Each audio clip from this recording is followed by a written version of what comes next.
ஏனென்றால் அவருக்கு இரக்கமே இல்லை. அப்படி கூறாதீர்கள் ஷேன்ஷா. ஏன் அப்படி கூறக்கூடாது? ஏன் நான் அப்படி கூறக்கூடாது?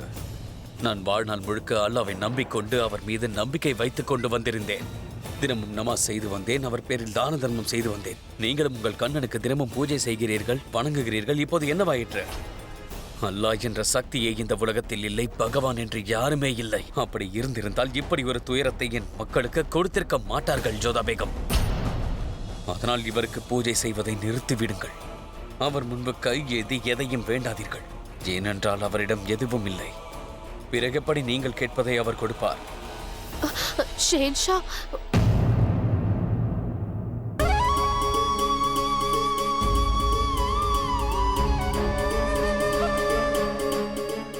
பார்த்தாயா கண்ணா, பார்த்தாயா?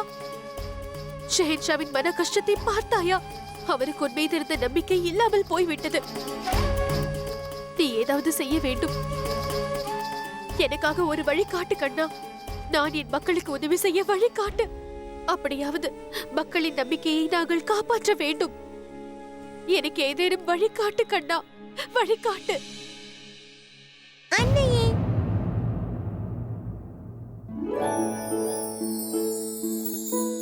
பூஜை நேரம் முடிந்து விட்டதல்லவா?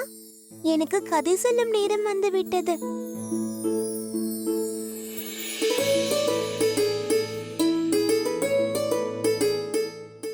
அன்னையே, நீங்கள் கதை கூறாத வரைக்கும் நான் இங்கிருந்து செல்ல மாட்டேன்.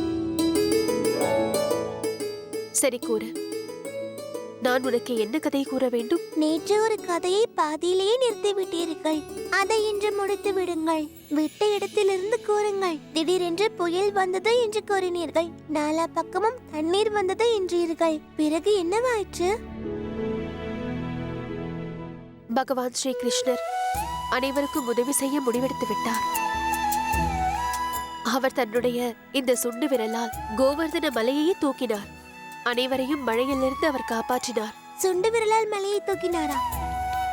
ஆனால் எவ்வளவு சின்ன விரலால் அவ்வளவு பெரிய மலையை எவ்வாறு தூக்க முடியும்? ஏன் தூக்க முடியாது? நம் மனதில் உண்மையாக கடவுள் மீது நம்பிக்கை இருந்தால் நம்மால் எதுவும் செய்ய முடியும். எனக்கு வழி கிடைத்து விட்டது கண்ணா. என்னால் கோவர்தன மலையை தூக்க இயலாது. ஆனால் என்னுடைய பிரஜைகளுக்காக ஒரு ராஜ மாதாவின் கடமையை செய்வதற்கு எனக்கு ஒரு வழியை காட்டிவிட்டு